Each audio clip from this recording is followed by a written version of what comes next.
Srimad Bhagavad Gita Grantha Raja Ki Jai. So we are on text 40, 20, 28. Second chapter 28. Was done. Second chapter 28. We did 28 only last time. We did 29. Okay, we'll read that again. Okay. Second chapter 28. 28. Previous. Avyaktadini bhutani Avyaktani bhutani vyaktamadhyani bharata avyakta nidyananyeva Avyaktani tatra ka paridevanaha. Tatra ka paridevana Avyakta adini. Avyakta adi. In the beginning, unmanifested. In the beginning unmanifested. Bhutani. Bhutani. All that are created. All that are created. Vyakta. Vyakta. Manifested. Manifested. Madhyani. Madhyani. In the middle. In the middle. Bharata. Bharata. O descendant of Bharata. O descendant of Bharata. Avyakta. Avyakta. Non-manifested. Non-manifested. Nityanani. Nidana. When vanquished. When vanquished. Eva. Eva. It is all like that. It is all like that. Tatra. Tatra. Therefore. Therefore. Ka. Ka. What? What? Paridevana. Paridevana. Lamentation. Lamentation. Translation. All created beings are unmanifest in their beginning, manifest in their interim state, and unmanifest again when annihilated. So what need is there for lamentation? Please repeat. All created beings are unmanifest All created beings are unmanifest in their beginning, in their beginning, manifest in their interim state, manifest in their interim state, and unmanifest again and unmanifest again when annihilated. when annihilated. So what need is there for lamentation? So what need is there for lamentation? Purport by His Divine Grace, A.C. Bhaktivedanta Swami Prabhupada. Wants to read. Go ahead. Accepting that there are two classes of philosophers, one believing in the existence of the soul and the other not believing in the existence of the soul. There is no cause for lamentation in either case. Non-believers in the existence of the soul are called atheists by followers of Vedic wisdom. Yet, even if, for argument's sake, we accept this atheistic theory, there is still no cause for lamentation. Apart from the separate existence of the soul, the material elements remain unmanifested before creation. From this subtle state of non-manifestation comes manifestation, just as from ether, air is generated. From air, fire is generated. From fire, water is generated. And from water, earth becomes manifested. From the earth, many varieties of manifestations take place. Take for example, a big skyscraper manifested from the earth.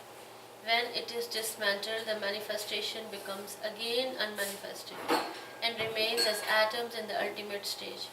The law of conservation of energy remains, but in course of time, things are manifested and unmanifested. That is the difference. Then what cause is there for lamentation either in the stage of manifestation or in unmanifestation? Somehow or other, even in the unmanifested stage, things are not lost. Both at the beginning and at the end, all elements remain unmanifested. And only in the middle are they manifested. And this does not make any real material difference. And if we accept the Vedic conclusion as stated in the Bhagavad Gita, that these material bodies are perishable in due course of time, antavanta imi deha, but that the soul is eternal, then we must remember always that the body is like a dress. Therefore, why lament the changing of a dress? The material body has no factual existence in relation to the eternal soul. It is something like a dream. In a dream, we may think of flying in the sky or sitting on a chariot as a king. But when we wake up, we can see that we are neither in the sky nor seated on the chariot. The Vedic wisdom encourages self-realization on the basis of the non-existence of the material body. Therefore, in either case, whether one believes in the existence of the soul or one does not believe in the existence of the soul, there is no cause for lamentation for loss of the body. Okay, so this is a logical argument. You notice he mentions the conservation of energy. That's to prove that the material nature is eternal, because only the temporary forms of combination of material things or matter makes forms, but the matter itself is never destroyed. So the theory of the conservation of matter and energy proves that the material nature is eternal. It can never be destroyed. However, the forms that matter takes when it's transformed from energy to matter and then transformed back from matter to energy, they are all temporary. So by explaining like this about matter, there's no reason to lament either for a manifest matter or for unmanifest matter, because it's never really destroyed. You understand? Now, that does not apply to the soul, however. Matter without a soul is not conscious. So the soul is eternal and the material energy is eternal. But the forms of material energy are not eternal. And therefore the body itself is not eternal.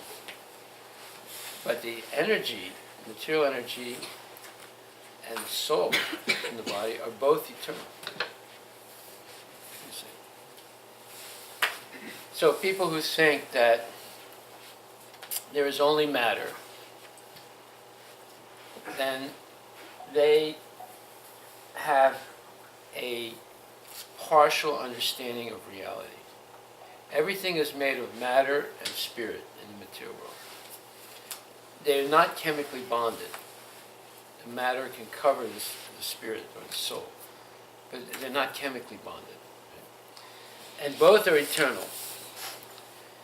However, the temporary forms are not eternal. So therefore he says, the Vedic wisdom encourages self-realization on the basis of the non-existence of the material body. In other words, if a person identifies with the material body, they're in a state of illusion. That's why it says, the Vedic wisdom encourages self-realization on the basis of the non-existence of the material body. Self-realization applies to the soul and the soul's relationship to Krishna. It does not apply to the body, because the body is always changing and eventually it'll disappear. And then new forms can manifest again. So the material energy is eternal. But it goes through these two stages, vyakta and avyakta, manifest and unmanifest. So it's bewildering to the people. But even the materialists, they understand there's such a thing as the conservation of matter and energy. Or actually, it says here the conservation of energy. So,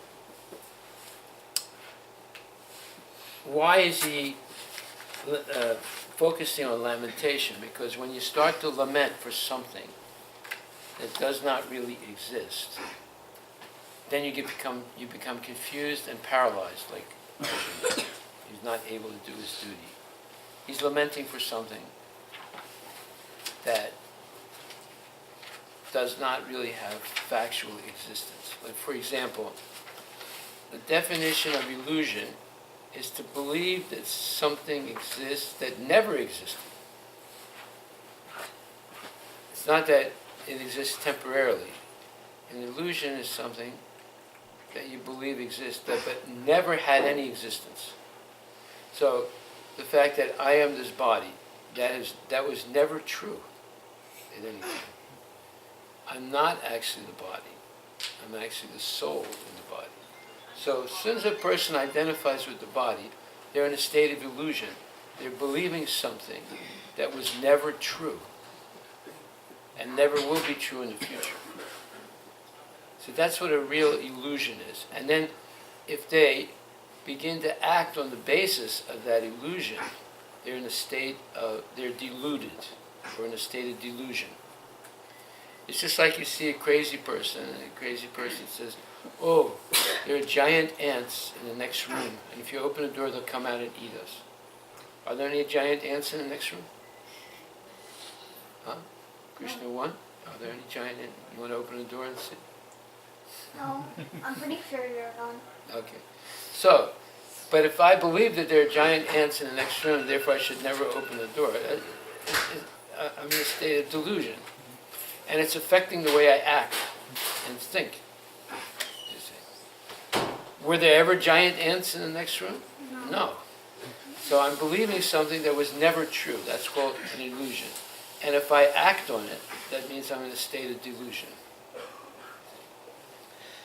So here, Krishna is making an excellent point. He says to Arjuna, this is a rational argument. If you think that the soul, or the symptoms of life, is always born and dies forever, you still have no reason to lament. Because something that lives for a short period and then dies, and you can't bring it back, so then why would you lament about it? You can't change it. However, if you believe that the soul, which is different than the body, exists and it's eternal, then when the body dies, there's no reason to lament because the soul is still living. One may feel sorry that they don't have the association of that particular soul in the physical body. But there's no reason to lament because the soul is eternal. So people are lamenting because they believe that the body of that person is the real person. But if you just believe that the soul and the body are the same, it's just a collection of chemicals, and when a person dies, the chemicals dissipate, then why would you lament anyway? And if you drink a Coca-Cola and then you throw the bottle away, do you start crying? Krishna too? You probably don't drink Coca-Cola, but yeah. So I don't see anybody lamenting because they threw the Coke bottle away. Right? They'll never see it again. That particular Coke bottle, you'll never see it again. Is there any reason to lament for that? So if you just think that the soul and the body are the same thing, and when it dies, it's just like a Coca-Cola bottle that you throw away. Why would a person lament? So the point is that when we start lamenting, we become paralyzed. We're not able to function normally. And some people are always lamenting. They're always lamenting. And because of that, they're not able to live decisively. They always think, this thing happened to me, I can never forget it, and they're complaining and so forth. So this lamentation is actually false because you're lamenting for something that never really had existence or truth. The body is constantly changing. If you think the body and the soul are the same thing and you're lamenting for the loss of the body, then you're lamenting for something that's illusory. Okay, that's why I wanted to read that one again. So now, we go to the next verse. Acharyavat pasyati kaschit enam. Acharyavat vadati tataiva chanya. Ascharyavat vadati tataiva chanya. Acharyavat chanyam anya srinoti. Ascharyavat chanyam anya srinoti. Shrudvat enam vedana chaiva kaschit.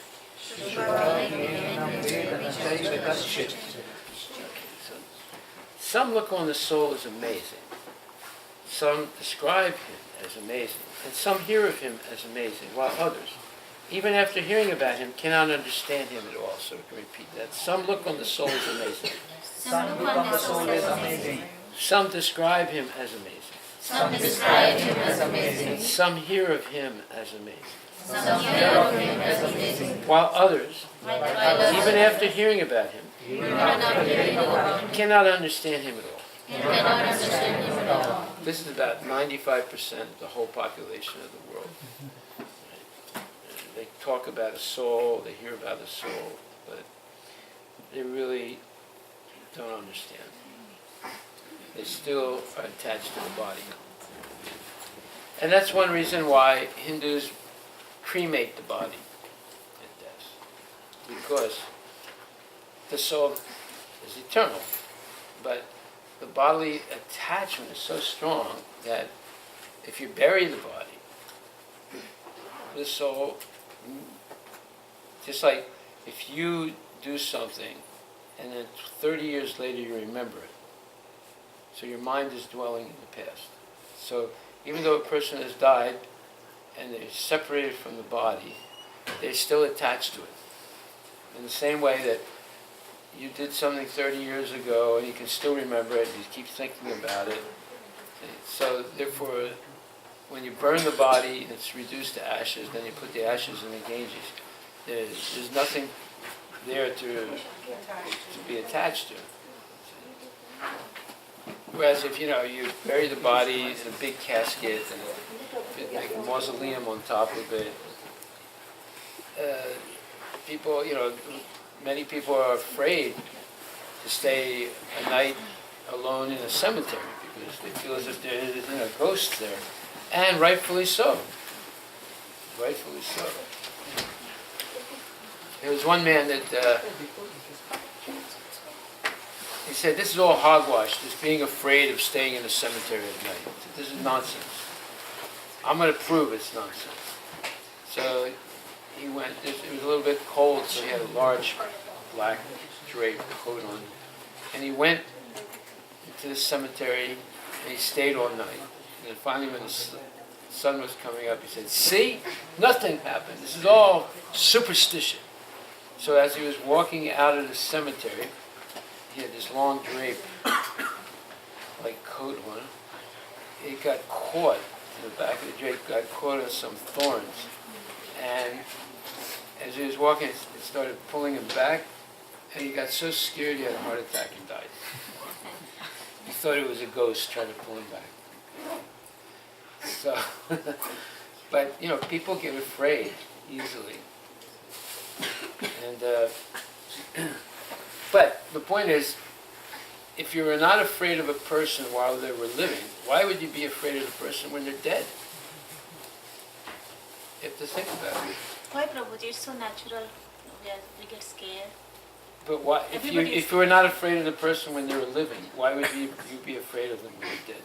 Because he's not visible now. But he can't do anything. But we are told that they can do anything. What? They can do anything. But we are told that they can do anything. No, they can't. We are always like, when somebody dies and we see the dead body, we feel that something, we imagine some things in our mind. Well, yeah, you imagine something. Yeah. But if you use your reasoning, if you're not afraid of that person while they're alive, there's even less reason to be afraid of them when they're dead. They can't really do anything. So is that because of lack of knowledge, you believe? Yeah. Yes. Yes, exactly. That's why we're reading Bhagavad Gita. Okay, who's going to read? Anybody? Okay. Yes, go ahead. Okay. Since Gitopanishad is largely based on the principles of Upanishads, it is not surprising to also find this passage in the Katha Upanishad. The fact that the atomic soul is within the body of a gigantic animal, in the body of a gigantic banyan tree, and also in the microbic germs, millions and billions of which occupy only an inch of space, is certainly very amazing. Man with a poor fund of knowledge and men who are not austere cannot understand the wonders of the individual atomic spark of spirit, even though it is explained by the greatest authority of knowledge. who imparted lessons even to Brahma, the first living being in the universe. Owing to a gross material conception of things, most men in this age cannot imagine how such a small particle can become both so great and so small. So how men look at the soul proper as wonderful either by constitution or by description. Illusioned by the material energy, people are so engrossed in subject matters for sense gratification that they have very little time to understand the question of self-understanding, even though it is a fact that without this self-understanding, all activities result in ultimate defeat in the struggle for existence. Perhaps they have no idea that one must think of the soul and thus make a solution to the material miseries. Some people who are inclined to hear about the soul may be attending lectures in good association, but sometimes, owing to ignorance, they are misguided by acceptance of the super soul and the atomic soul as one without distinction of magnitude. It is very difficult to find a man who perfectly understands the position of the super soul, the atomic soul, their respective functions and relationships, and all other major and minor details. And it is still more difficult to find a man who has actually derived full benefit from the knowledge of the soul and who is able to describe the position of the soul in different aspects. But if somehow or other one is able to understand the subject matter of the soul, then one's life is successful.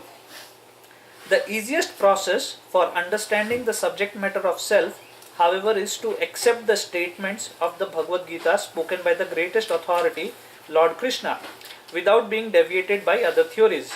But it also requires a great deal of penance and sacrifice, either in this life or in the previous ones, before one is able to accept Krishna as the Supreme Personality of Godhead.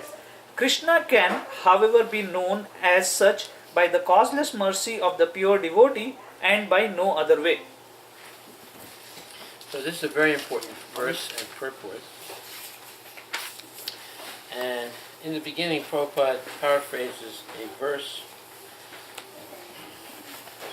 where he says, men with a poor fund of knowledge and men who are not austere cannot understand the wonders of the individual atomic spark of spirit, even though it is explained by the greatest authority of knowledge, meaning Lord Krishna, who imparted lessons even to Brahma, the first living being in the universe.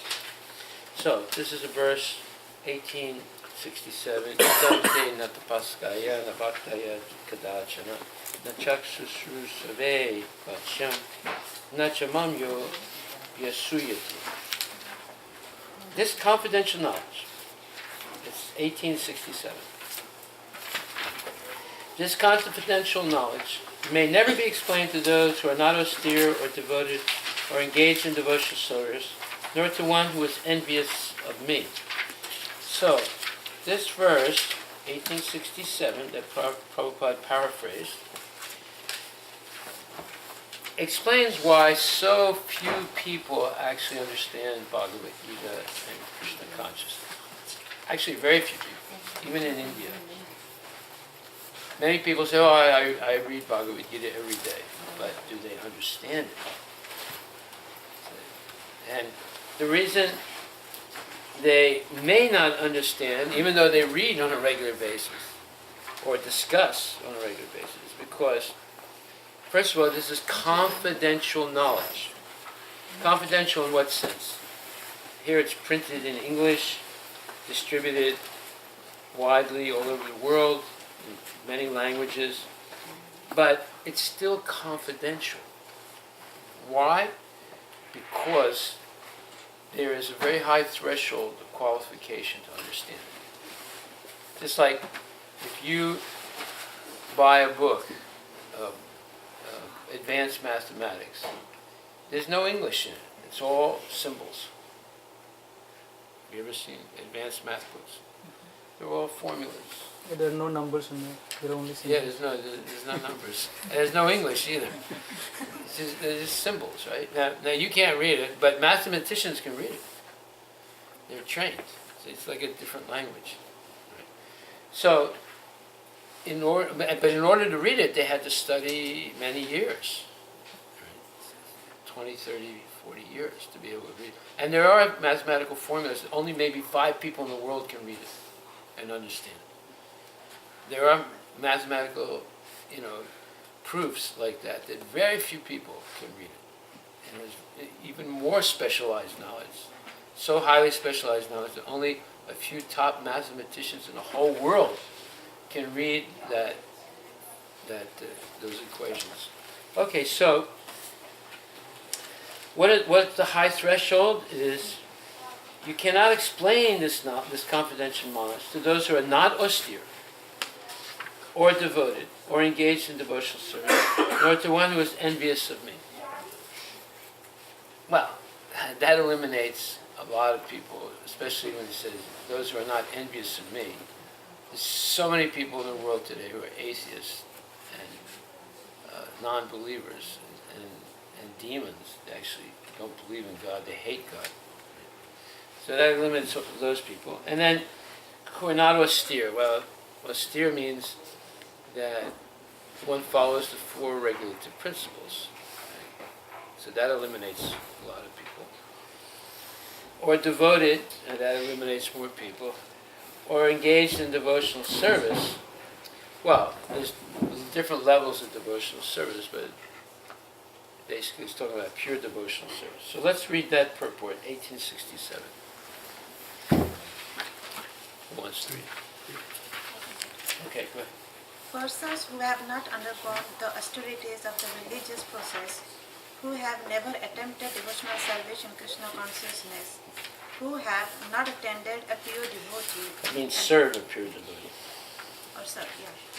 And especially those who are conscious of Krishna only as a historical personality, or who are envious of the greatness of Krishna, should not be told this most confidential part of knowledge.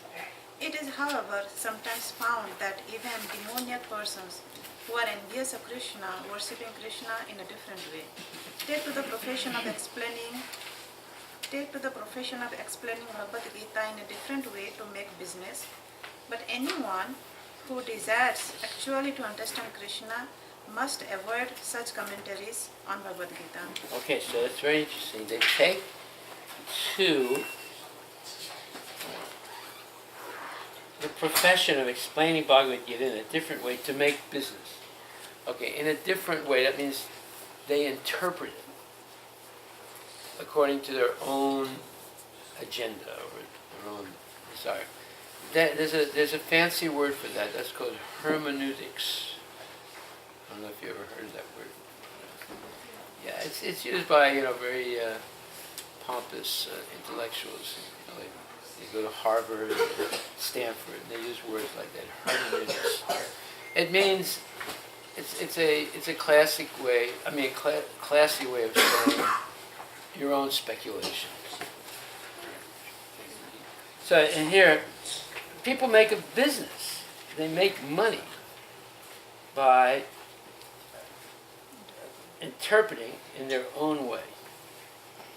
And that is like most authors. They make some speculative attempt at explaining what they think is reality in their own way. So for some people, reality is, Pakistan, the land of the Pakis. Paki is perfect, right? Pure. Pure, the land of the pure. So they'll write books about the land of the pure. And then Hindustan, they'll write about Hindustan, and then they'll write about this one or that one. So those are all basically speculations based on people's personal agendas. And they make money by doing it. Okay, go ahead. Actually, the purpose of Bhagavad Gita is not understandable to those who are sensuous. Even if one is not sensuous but is strictly following the disciplines enjoined in the Vedic scripture, if he is not a devotee, he also cannot understand Krishna. And even when one poses himself as a devotee of Krishna but is not engaged in Krishna conscious activities, he also cannot understand Krishna. There are many persons who envy Krishna because he has explained in Bhagavad Gita that he is the supreme and that nothing is above him or equal to him. There are many persons who are envious of Krishna. Such persons should not be told of Bhagavad Gita, for they cannot understand. There is no possibility of faithless persons understanding Bhagavad Gita and Krishna.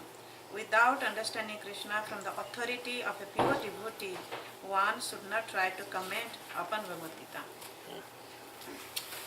Okay, so you see it's a very high bar, very high threshold for being able to understand Bhagavad. Not that it's impossible, but one has to be really sincere and that takes shelter of genuine devotees for proper guidance. And then when you read Bhagavad Gita, it starts to make sense. But it'll only make sense if you actually become engaged in devotional service and adjust your lifestyle to Krishna consciousness. Then it becomes understandable. If you don't adjust your lifestyle to be Krishna conscious and have advice from genuine devotees, you could read Bhagavad Gita for 15, 20, 50, 100 lifetimes, just still don't understand. And the proof that someone has understood is eventually they'll come to the point where 24 hours a day they're engaged in service to Krishna. And there's nothing else in their mind except the pleasure of Krishna. Like the gopis and like great devotees. So Prabhuji, these Mayavadis also have their interpretation of Bhagavad Gita, or they don't? Like they don't follow? Of course they do. They do? Yeah. They have the worst interpretation. They're the worst aparadis.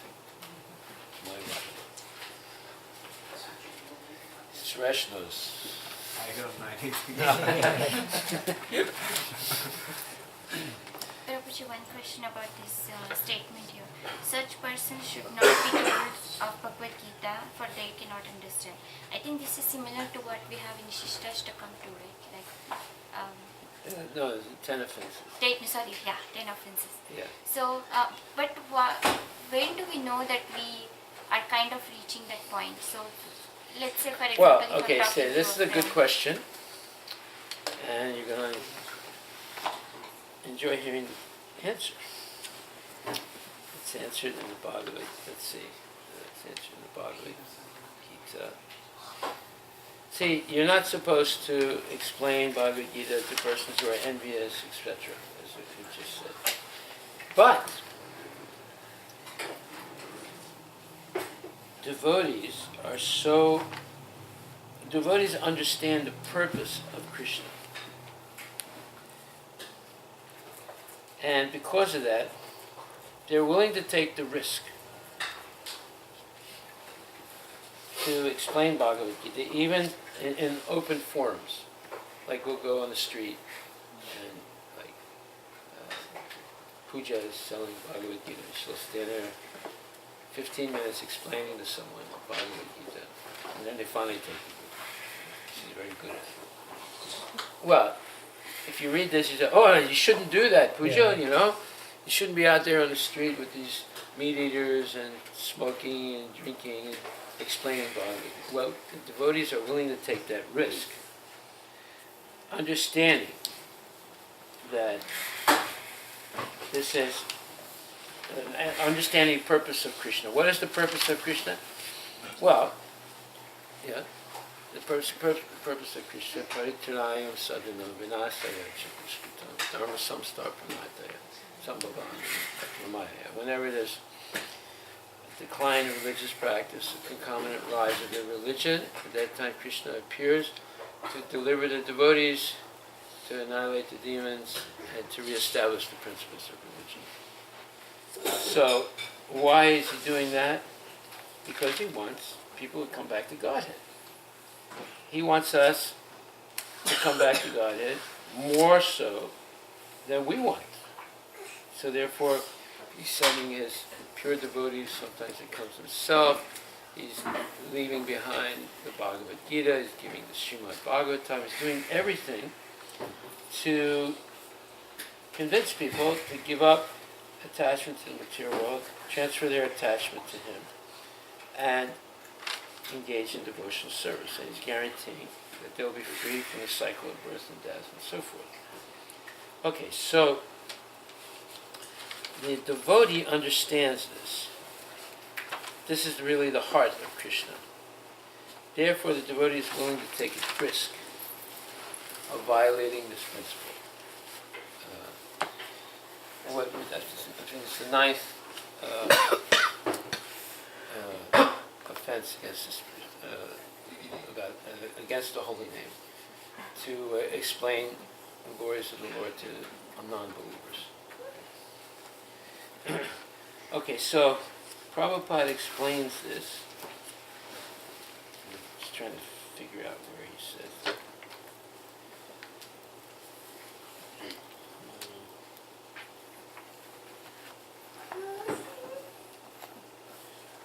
Okay, I'll find it. Anyway, the answer to your question is the devotee is willing to take that risk, understanding what is Krishna's purpose. Purpose is to bring everyone back to God.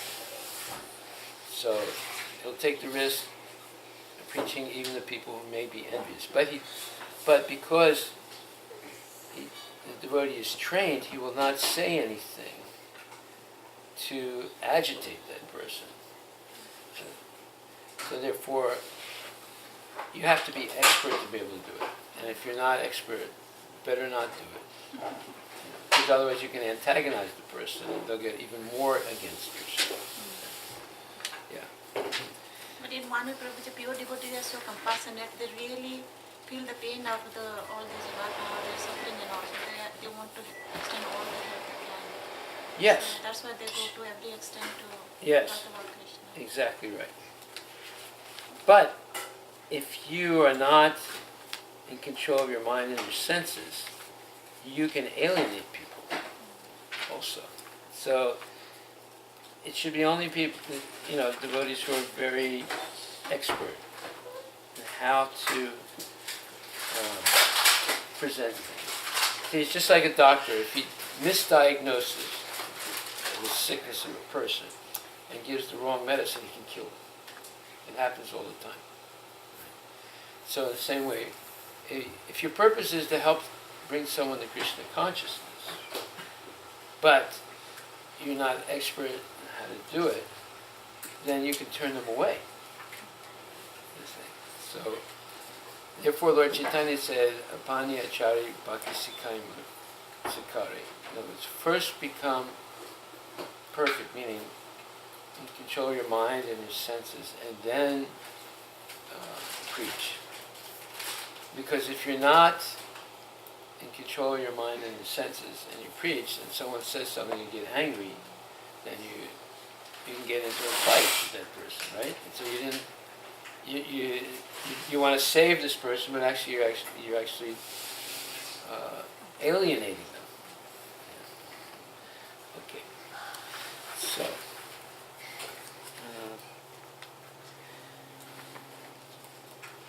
Okay, so if we look at the 7th chapter, 15th verse, it says,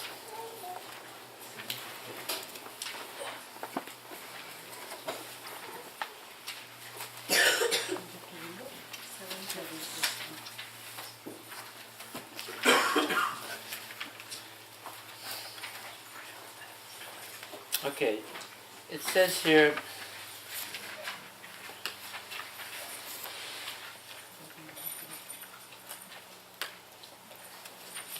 second chapter, 15th verse, the Second or seventh?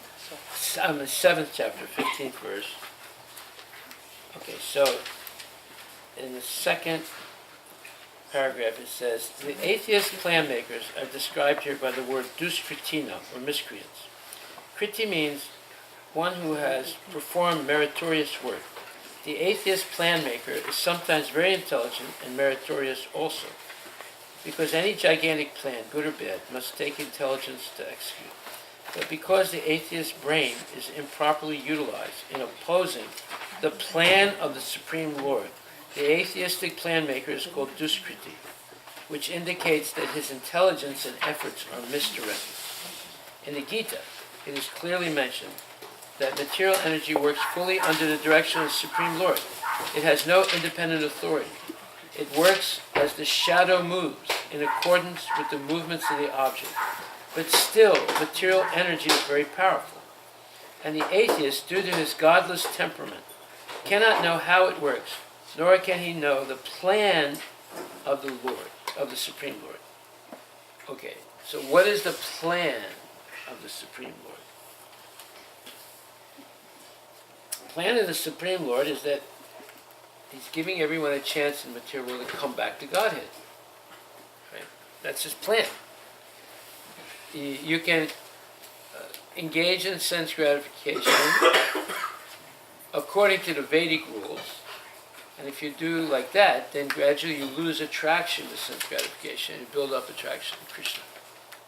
So he's made a plan where you can, okay, satisfy your material desires first, that are, but with limits, and at the same time develop detachment, and then eventually develop love for Krishna and go back to Godhead in this lifetime. That's his plan. So he's not, he's giving some enticement. He's saying, look, you want material pleasures. If you do it in this way, by following the Vedic rules, you'll have material pleasures, you'll have material prosperity, but you'll also gradually lose your attraction to it and develop pure Krishna consciousness if you follow things correctly. Well, all of us are here because we wanted to enjoy material pleasures, no doubt about it. But if we do it according to Krishna's instructions, then we can get satisfaction of our material desires up to a certain point, and at the same time make spiritual advancement conjointly, and eventually the spiritual advancement overlaps or supersedes the desire for material enjoyment, and you develop pure Krishna consciousness and you go back to God in this lifetime. That's the Lord's plan. Under illusion and the modes of passion and ignorance, all his plans, that means of the materialist,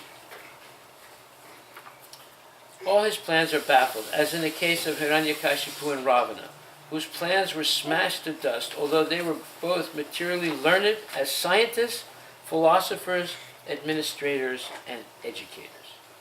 These duskritinos or miscreants are of 4 different patterns, as outlined below. So, Ravana and Hiranyakashipu were highly educated. They had advanced scientific knowledge. They were educators in their own right.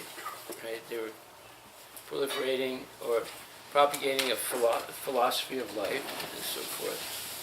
And they were total and extremely powerful, and they were all defeated. Because they were envious of Krishna, or envious of God.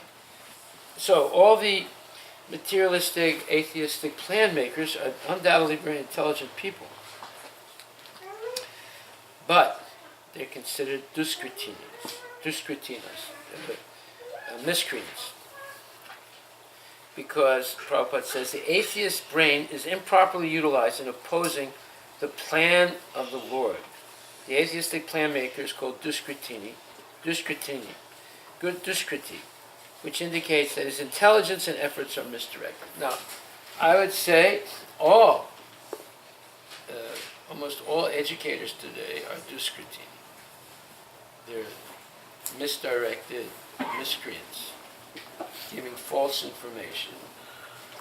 That's why, unless there's practice of Krishna consciousness, a child that grows up in America is at least 60-70% chance, maybe sometimes 80% chance they become an atheist at the end of the educational process.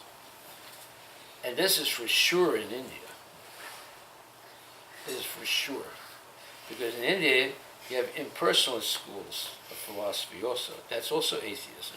Buddhism, Mayavad philosophy, all that is atheistic.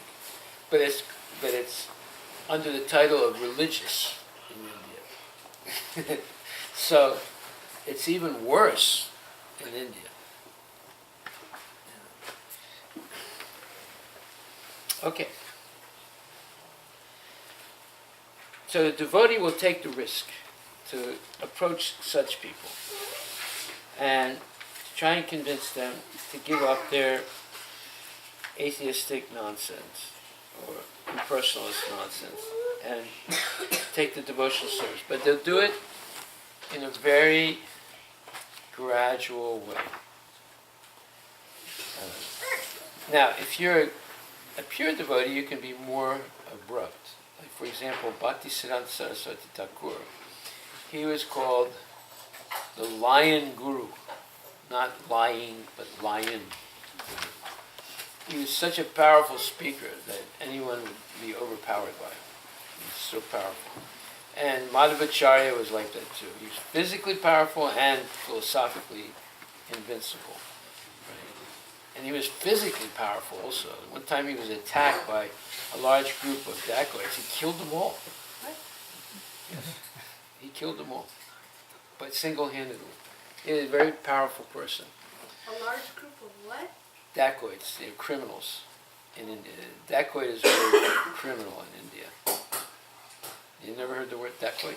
DACOIT. I've never heard of it. Oh, you just heard it. Yeah. Okay, so now we're back to the second chapter.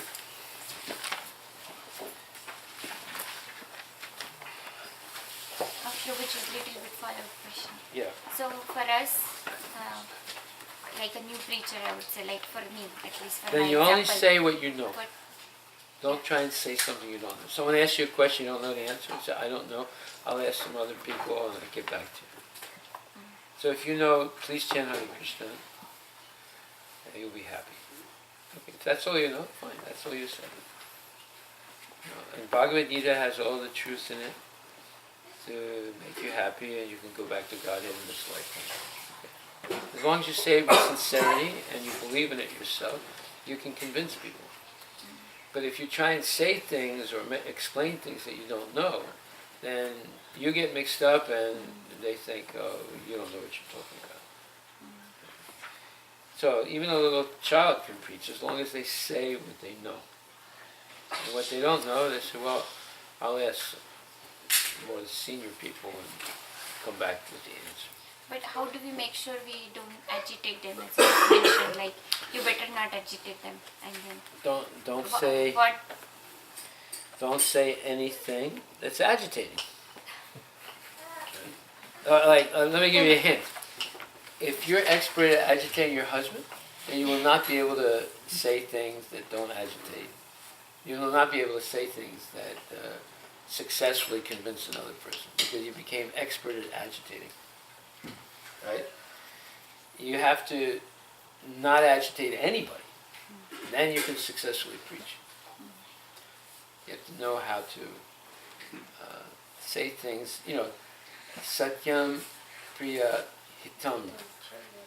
That is, it should be truthful, it should be sweet, or let's say affectionate, and satyam priya hitam, it should be uplifting.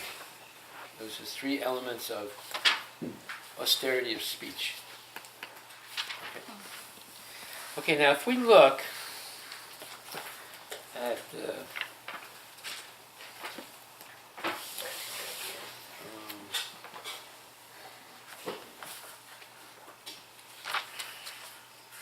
okay, now you're going to read exactly what I was looking for.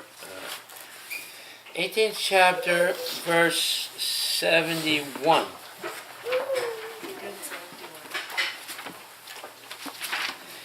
Where it says,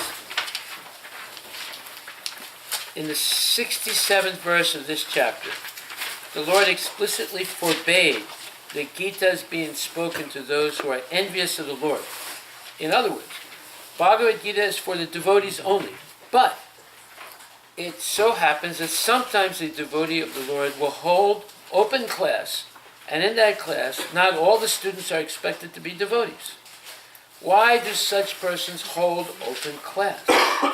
It is explained here that although not everyone is a devotee, still there are many men who are not envious of Krishna. They have faith in him as the Supreme Personality of Godhead.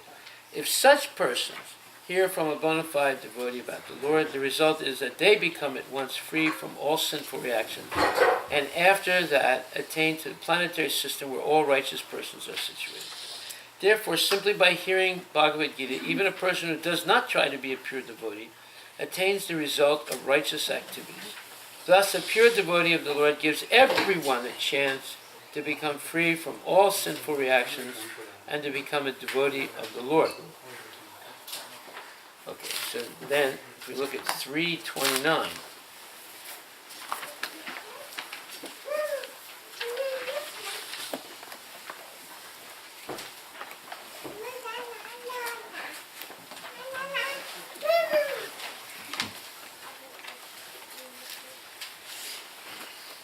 so this says, in a purport, ignorant men think of the body as the self. They accept bodily connections with others as kinship.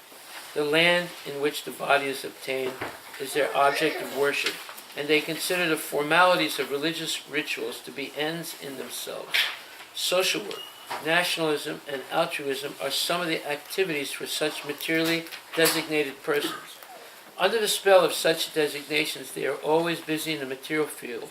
For them, spiritual realization is a myth, and so they are not interested. Those who are enlightened in spiritual life, however, should not try to agitate such materially engrossed persons. Better to prosecute one's own spiritual activities silently.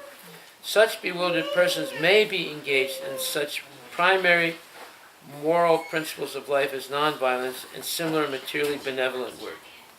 Men who are ignorant cannot appreciate activities in Krishna consciousness, and therefore Lord Krishna advises us not to disturb them and simply waste valuable time.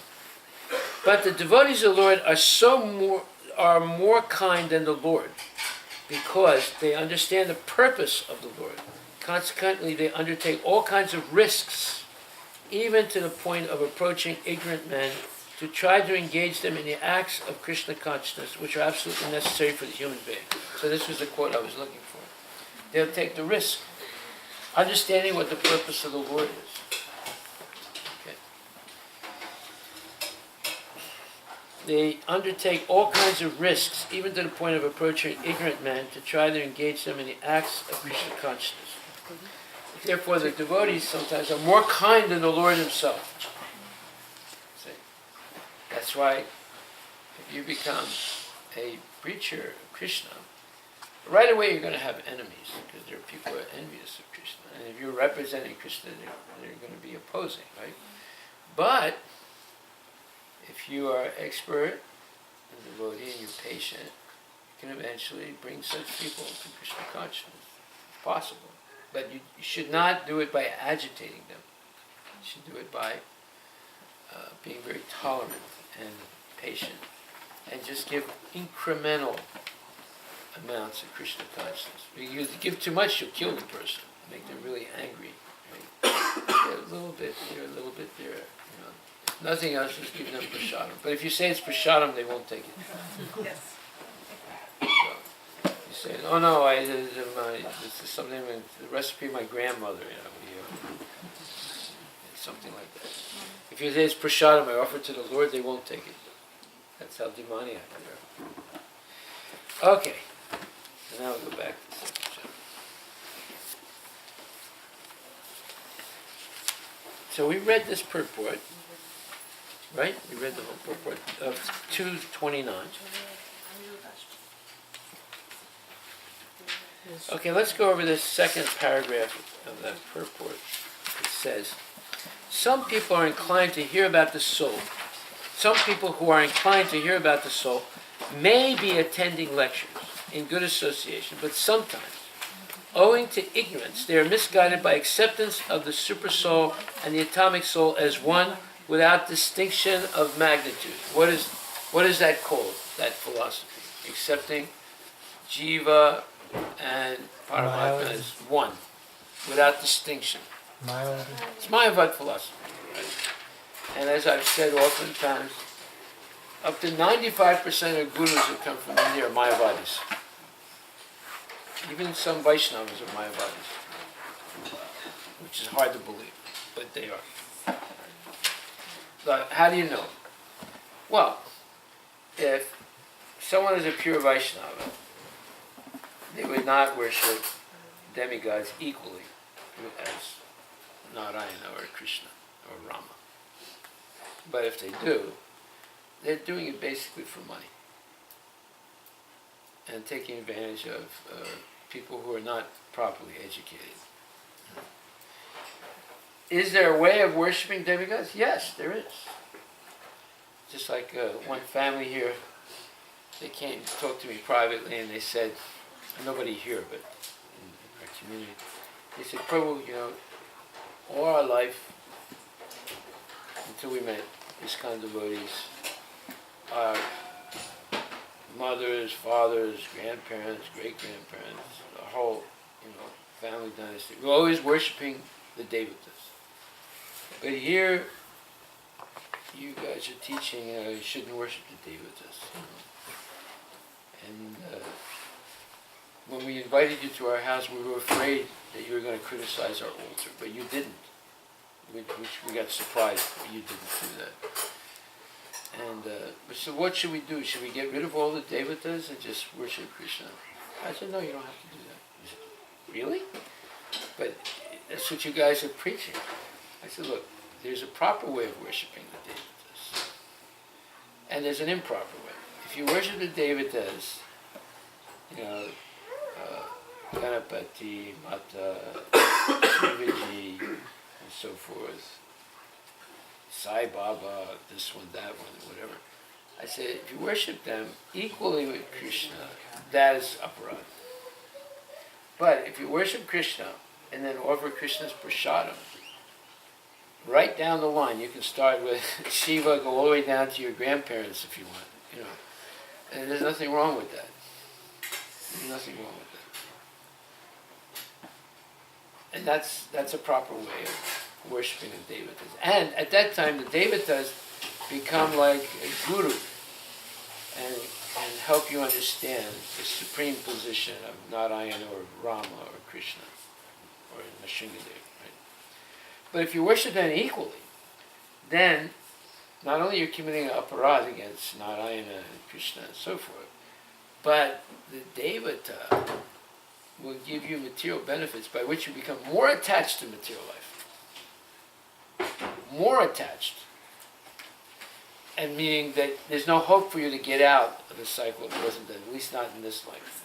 And you have to take birth again, and who knows what will happen. Like, for example, nowadays in India, like, whenever there's Shivaratri, people will stay up all night gambling and smoking bong. Whenever there's Devi Puja, they'll eat meat. And these are Hindus, right? So, I mean, that's worshiping in the mode of ignorance. You see. And they think it's okay. They say, okay, once a year we can eat meat, Devi Puja we can eat. And Shiva accepts bong. Yeah. So we can do, Om Namo Shivaya Namaha, pass around the charas. And to the Kali Mata, they offer wine bottle. Yeah, wine also. That's right. Exactly right. So that is, that's why, and the Brahmins don't say anything. They don't say anything. They encourage it. And it's completely wrong. They're misleading the people. So, you can't understand that unless you come in contact with genuine Vaishnavas like Prabhupada, and there are others also, that are explaining the Shastra correctly.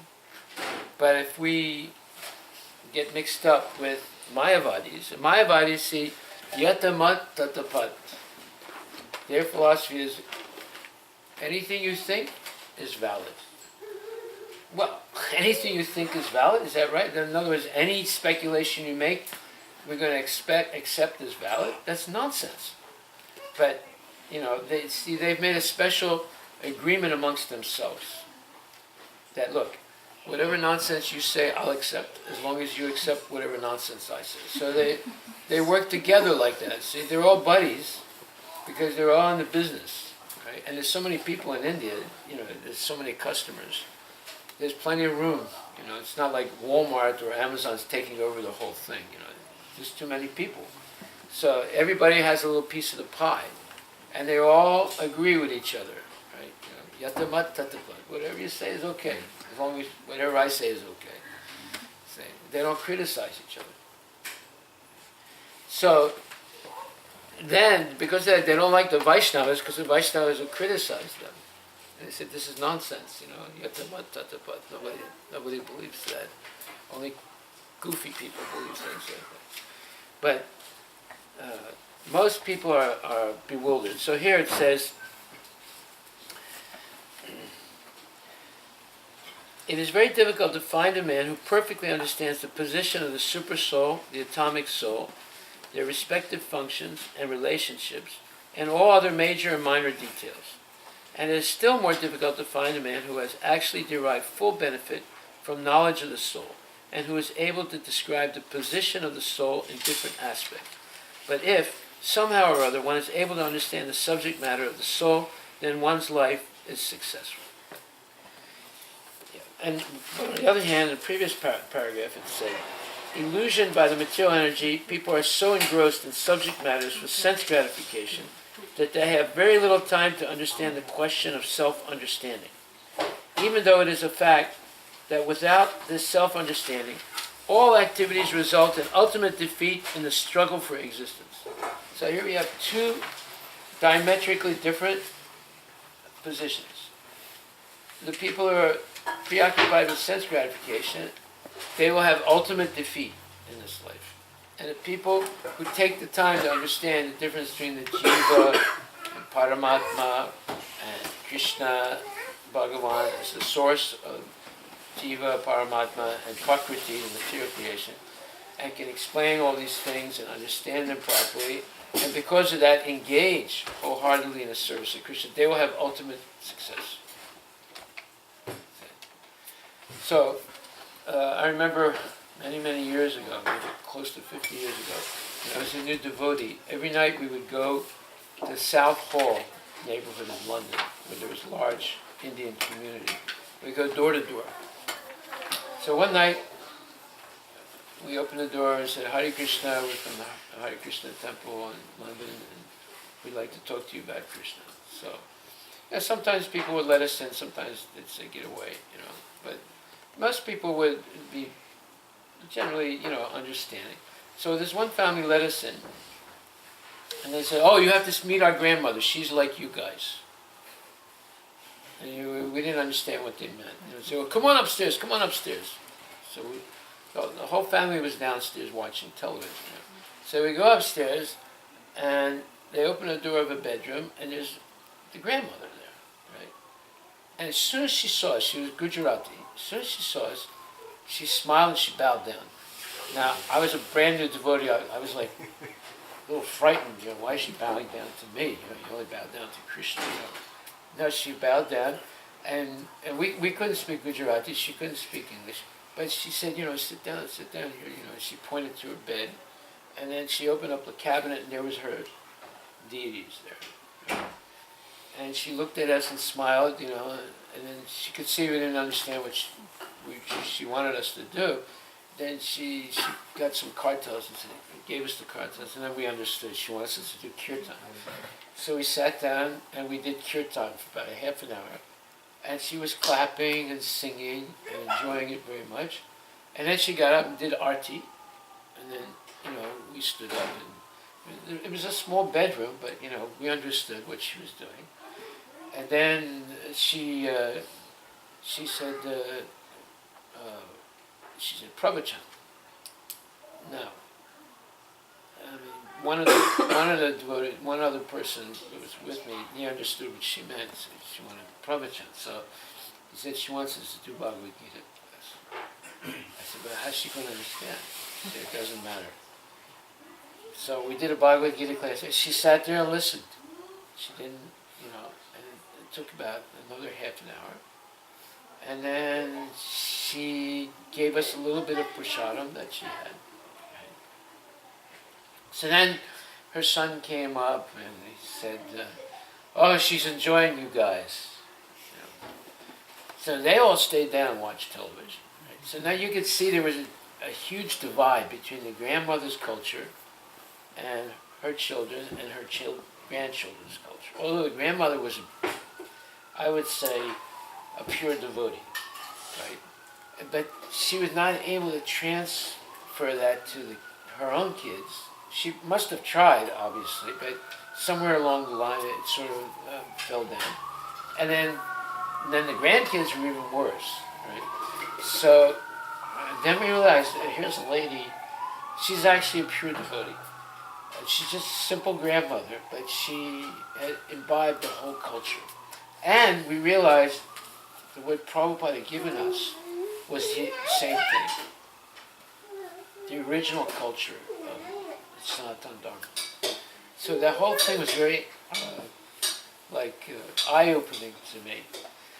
And but then again, we saw that there's a tragedy going on here because the passation of this Sanatana Dharma is lacking. It's not happening, or it's breaking down. Let's put it like that. So that's why here it says, the easiest process for understanding the subject matter of self, however, is to accept the statements of the Bhagavad Gita spoken by the greatest authority, Lord Krishna, without being deviated by other theories. But it also requires a great deal of penance and sacrifice, either in this life or in the previous ones, before one is able to accept Krishna as the Supreme Personality of Godhead. Krishna can, however, be known as such by the causeless mercy of the pure devotee and by no other way. So here we see Prabhupada is strongly advocating association with pure devotees. Right now, who's a pure devotee? We know Prabhupada is a pure devotee. So we're associating right now with Prabhupada through his purports. And Prabhupada said that his purports are his spiritual ecstasies. And that is actually true. You see. They're his spiritual ecstasies. He sat down, he would go to sleep like 10:30 at night. He'd wake up 12, 1 o'clock in the morning, and then write till 6, 7 o'clock in the morning. So he did it when everything was quiet, everyone else was sleeping, but he would wake up. He would only sleep 2 or 3 hours a night, maximum. And then the rest of the day he'd be preaching, he'd go to the temple, give class, have darshans, go out, do different things. But his main thing was writing his spiritual ecstasies. And basically writing based on the previous acharyas and Krishna's statements. So if you look at the tapestry of his writing, it's a metaphor, the tapestry of his writing. And it's just like a tapestry, you have vertical and horizontal threads and different colors and designs and things like that. Well, his tapestry, every sentence is backed up by Shastric evidence. And let's just, okay, Arusha, open up your Gita, just by accident. Just open up to any page. Okay. Well, a page that has writing on it. All right. What page is it? Or what verse is it? 9.14. 9.14. Okay, let's open up 9.14.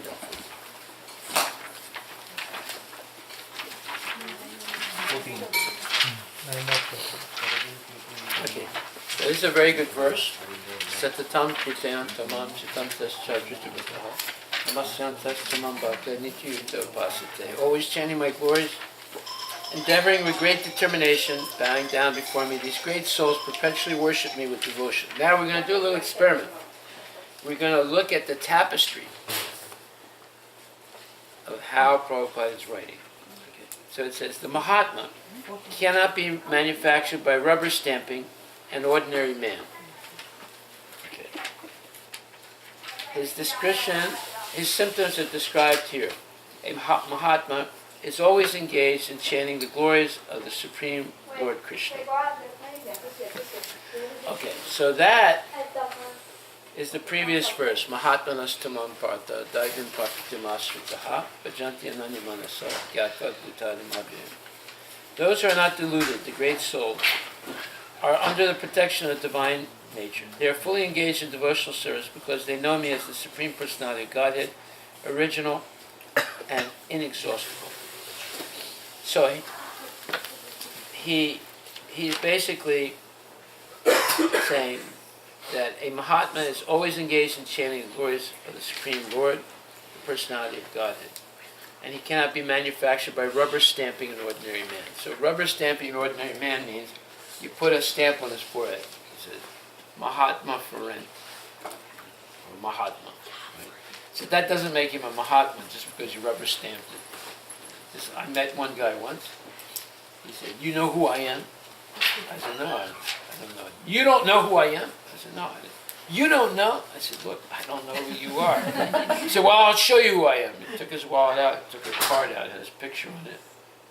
And it says, so-and-so is a certified incarnation of God. And the card was issued by the Rosicrucian Society of Poitiers, France. So it was like a secret society. There's the Rosicrucians, there's the Freemasons, they're all secret societies. So he says, you know who I am now? I said, well, can you answer a question?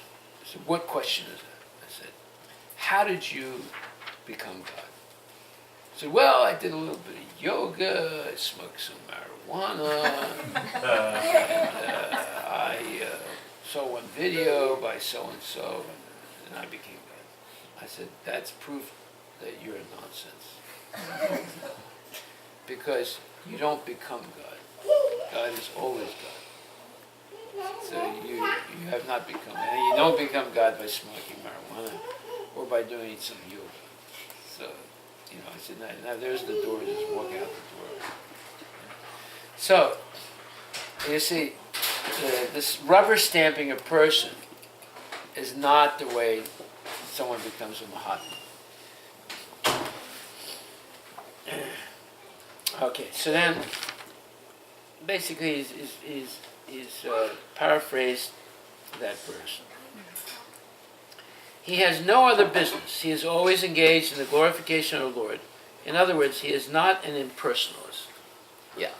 So that eliminates all the impersonalists, all the people who think that at a certain point, the jiva becomes Paramatma through some yoga or whatever. That eliminates them all.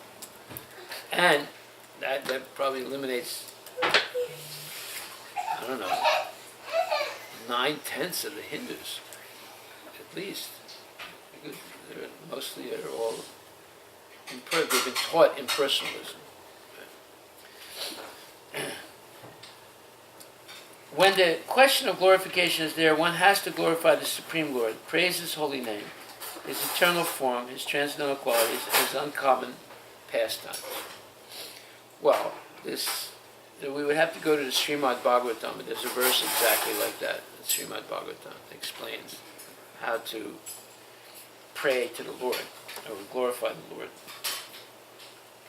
One has to glorify all these things. Therefore, a Mahatma is attached to the Supreme Personality of Godhead. So here, by using these two verses, and then other supplemental verses, Prabhupada has given a definition of a genuine Mahatma. For example, it says, Bahunam Janmanam Ante Gyanavam Mam Prapadyante Vasudeva Samariti Sa Mahatma Sudurlabhaha. 7th chapter, 14th verse. He gives a definition of Mahatma again. It says, after many, many births, 7th chapter, 19th verse, sorry. After many, many births and deaths, he who is actually in knowledge surrenders unto me, knowing me to be the cause of all causes and all that is. Such a great soul is very rare. So here's the definition of a Mahatma. Sa Mahatma Sudurlabhaha. It's someone who has come to knowledge and completely surrendered to Krishna, knowing him to be the cause of all causes and all that is. So That eliminates the Mayavadis. They don't believe that Krishna is God. They believe that Krishna is some exceptional person who's actually an illusion, just like you're an illusion, I'm an illusion, the table is an illusion, that's another illusion, right? And in order to attain Brahman, one must reject all illusions, so you have to also reject Krishna. So that eliminates, and that's the Mayavad philosophy. So it says in the second paragraph to that verse, 719, one who is attached to the impersonal feature of the Supreme Lord, the Brahmajyoti, is not described, second chapter of 9:14. One who is attached to the impersonal feature of the Supreme Lord, the Brahmajyoti, is not described as Mahatma in the Bhagavad Gita. He is described in a different way in the next verse. The Mahatma is always engaged in different activities of devotional service as described in the Srimad Bhagavatam, hearing and chanting about Vishnu, not a demigod or human being. So there is a verse in the Bhagavatam that says that bhajan is only meant for Krishna or Govinda or Narayana or Ram. It's not meant for any of the demigods. But in modern times they've adapted bhajan for demigods. Even human beings. Huh? Even people. Sai Baba. And even people, Sai Baba. yes. So, we see 7:14 to find the Mahatma. Someone is completely surrendered to the Lord, who realizes the cause of all causes. And here, 9:14, 9:13, and then he's referring to Srimad Bhagavatam. He's also defining what is devotion. He says, hearing and chanting about Vishnu, not a demigod or human being. That is devotion. And then he quotes the verse by Prahlad Maharaj, Shravanam Kirtanam Vishnu Smaranam Padasevanam. That's in the Srimad Bhagavatam, 7th canto. Such a Mahatma has firm determination to achieve at the ultimate end the association of the Supreme Lord in any one of the 5 transcendental rasas. So this is explained by Lord Chaitanya in Chaitanya Charitamrita. It's also explained in Srimad Bhagavatam, the different rasas. So which verse you're reading right now? 9:14, the one he picked out Okay. by hazard. You're right. Okay. To achieve that success, he engages all activities, mental, bodily, and vocal, everything, in the service of the Supreme Lord, Shri Krishna. This is called full Krishna consciousness. Okay, so anyway, the tapestry. Every sentence has validation by different verses in the Gita, in the Srimad Bhagavatam, and so forth. Like Alvar's, he quotes many different sources. He's not just writing; he is quoting or paraphrasing bona fide Vedic statements. So that's an example of. That's not something that you can do easily and consistently. It's because Prabhupada is on a transcendental level. He's able to write like this, where every statement can be verified with Vedic Shastric evidence. That's the way people speak in spiritual circles. So, back to 2nd chapter, 29th verse. The easiest process for understanding the subject matter of self, however, is to accept the statements in Bhagavad Gita spoken by the greatest authority, Lord Krishna. Well, that's what we're trying to do. If we accept, just like the best way for a child to be educated is to accept what the parents say about, this is a cup, this is a table, you go to the bathroom, you have to wash your hands, you should eat your vegetables, all these things, all these instructions the parents are giving the child. The child follows all those instructions, and hopefully the parents are good parents, then they get educated very easily. They don't have to read any books. Right? They get educated directly by accepting the statements of their parents. And if we want to be educated, if we just accept the statements of Krishna in the Bhagavad Gita, and Krishna is the greatest authority,